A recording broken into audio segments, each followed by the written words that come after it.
సాగే అవకాశం కూడా కనిపిస్తా ఉంది చక్రి. అయితే రైతులు ఎప్పటి నుంచో ఎదురు చూస్తున్న రైతు భరోసా ఈ సమావేశంలో విధి విధానాలపై చర్చించే అవకాశం అయితే ఉన్నట్టుగా కనిపిస్తుంది. అయితే విధి విధానాల్లో ఎలాంటి మార్పులు తీసుకొచ్చే అవకాశం ఉందంటారు? ఇప్పటికే ఆ రైతు భరోసాకు సంబంధించి దానికి కేబినెట్ సబ్ కమిటీ కూడా వేయడం జరిగింది. ఆ కేబినెట్ సబ్ కమిటీ కూడా దాదాపు నివేదిక కూడా పూర్తి చేసినట్టుగా కూడా మనకు తెలుస్తా ఉంది. ఈ సమావేశాల్లోనే ఆ నివేదికను కూడా ప్రవేశపెట్టి రైతు భరోసాను ఈ సంక్రాంతి నుంచి ఇస్తామని చెప్పేసి ఇప్పటికే ప్రభుత్వం ప్రకటించిన నేపథ్యంలో ఖచ్చితంగా ఈ సమావేశాల్లోనే రైతు భరోసా యొక్క దాని విధి విధానాలను ఖరారు చేసి ముందు ఇందులో చర్చించిన తర్వాత ఖరారు చేసే అవకాశం కూడా కనిపిస్తా ఉంది.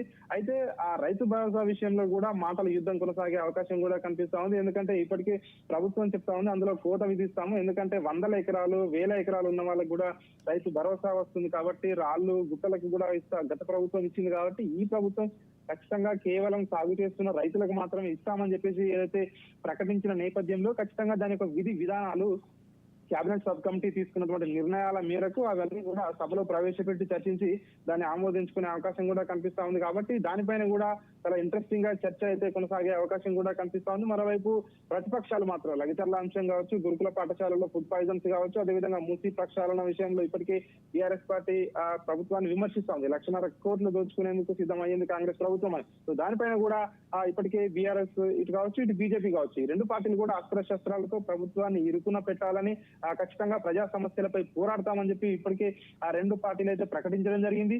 మరోవైపు ప్రభుత్వం కూడా ఈ సంవత్సరం పాటు కూడా మేము ఖచ్చితంగా ప్రజా పాలన అందించాము, దానికి సంబంధించి విజయోత్సవాలు చేసుకుంటా ఉన్నాము, ఖచ్చితంగా రైతులందరూ కూడా ప్రజాపాలనలో సంతోషంగా ఉన్నారు, ఇంకా మిగిలిన హామీలు కూడా త్వరలోనే అమలు చేస్తామని చెప్పి మరోవైపు ప్రభుత్వం కూడా ఖచ్చితంగా ప్రతిపక్షాలకు కౌంటర్ ఇవ్వబోతోంది. మొత్తానికైతే ఈ మూడు పార్టీల మధ్య బీఆర్ఎస్, బీజేపీ, అదేవిధంగా కాంగ్రెస్ మూడు పార్టీల మధ్య ఖచ్చితంగా మాటల యుద్ధం అయితే ఈ యొక్క సమావేశాల్లో కొనసాగే అవకాశం కనిపిస్తా ఉంది.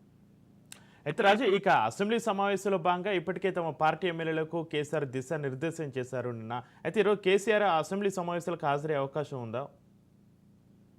ముఖ్యంగా అందరి దృష్టి మాత్రం మాజీ ముఖ్యమంత్రి ప్రధాన ప్రతిపక్ష నేత అయినటువంటి బీఆర్ఎస్ అధ్యక్షుడు కేసీఆర్ పైన ఉంది. ఎందుకంటే గతంలో కూడా ఆయన శాసనసభ సమావేశాలకు కేవలం బడ్జెట్ సమావేశాల తొలి రోజు మాత్రమే, అది కూడా కొద్దిసేపు మాత్రమే సభకు వచ్చి వెళ్ళడం జరిగింది.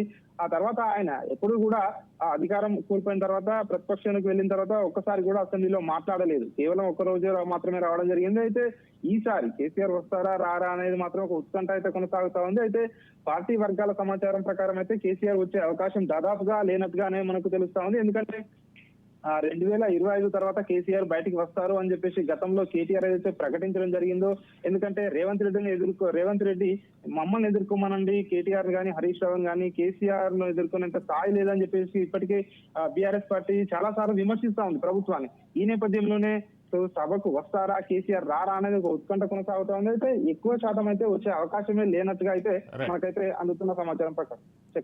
Right, thank you Raju.